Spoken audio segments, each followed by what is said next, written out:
The Epstein files. You've heard the name, right? It's been everywhere, sparking this absolute storm of headlines, wild theories, and just a ton of controversy. It is a story so huge, so tangled, it's really easy to get lost in all the noise. So let's try to cut through that. What are these files really? What's actually in them? And what do they tell us about the hidden networks of power? Let's dig in. To really wrap your head around the scale of what we're talking about, we have to start with just one number: 6 million. That's how many pages of documents we're dealing with here. Think about that. It's not a stack of papers, it's a literal mountain of information. This isn't just a news story, it's a massive, sprawling archive. So, what exactly are the Epstein files? Well, it's really important to get this straight. They're not just a list of names. We're talking about a massive, incredibly detailed collection, over 6 million documents, 180,000 images, and even 2,000 videos. And they map out not just Jeffrey Epstein's criminal world, but the huge social web he spun around himself, a web that reached into the absolute highest levels of society. Okay, before we dive any deeper, we have to be absolutely crystal clear on one critical point. This comes directly from the source material itself. Just because someone's name appears in these documents, that does not mean they've done anything wrong. Our goal here is to understand what the files actually contain, not to rush to judgment. So with that essential guideline in mind, let's move forward. All right, so here's our game plan for this explainer. We've just talked about what the files are. Next, we're going to map out that crazy web of influence. Then we'll get into the nature of those connections, look at the very real consequences, and we'll end with the big unanswered question that this whole thing leaves us with. So first up, let's actually map this network. When you look through these documents, it's not just the crimes that are so shocking, it's the sheer breadth of the connections. We're talking about a web of influence that stretches across politics, finance, and, believe it or not, even the world of science. Let's start with politics and royalty, where the names are, well, pretty hard to miss. The files detail former President Bill Clinton traveling on Epstein's private plane multiple times. We see Andrew Mountbatten Windsor, a member of the British royal family, inviting Epstein to Buckingham Palace. This network was totally international too, including people like the former Israeli Prime Minister Ehud Barak. And maybe the most surprising?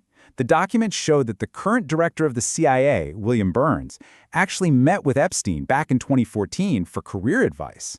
Now, let's shift over to the world of finance and business, where the numbers just become mind-boggling. The documents show that investor Leon Black paid Epstein, get this, $170 million for what he called financial advice.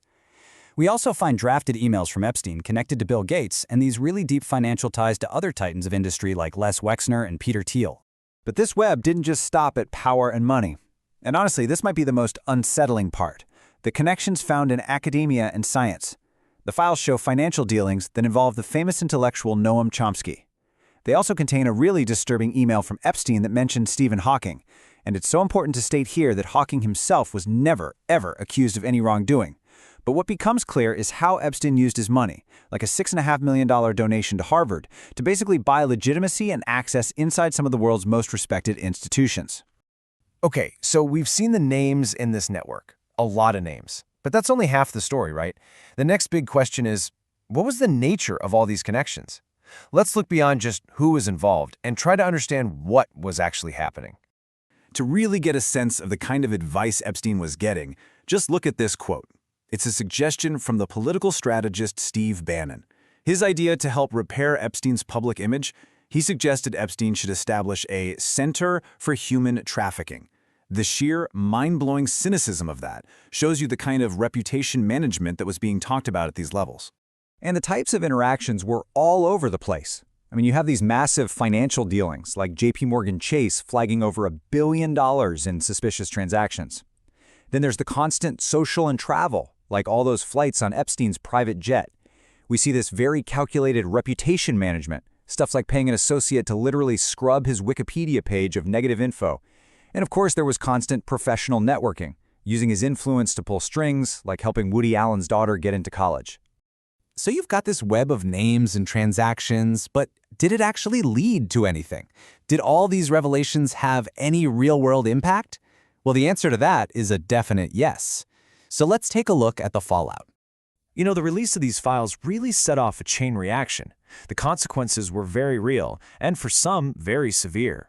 We saw powerful executives resigning from huge corporate boards, academics lost their teaching positions, entire charitable foundations were forced to shut down, and for some people, these revelations led directly to criminal investigations. The dominoes really did start to fall.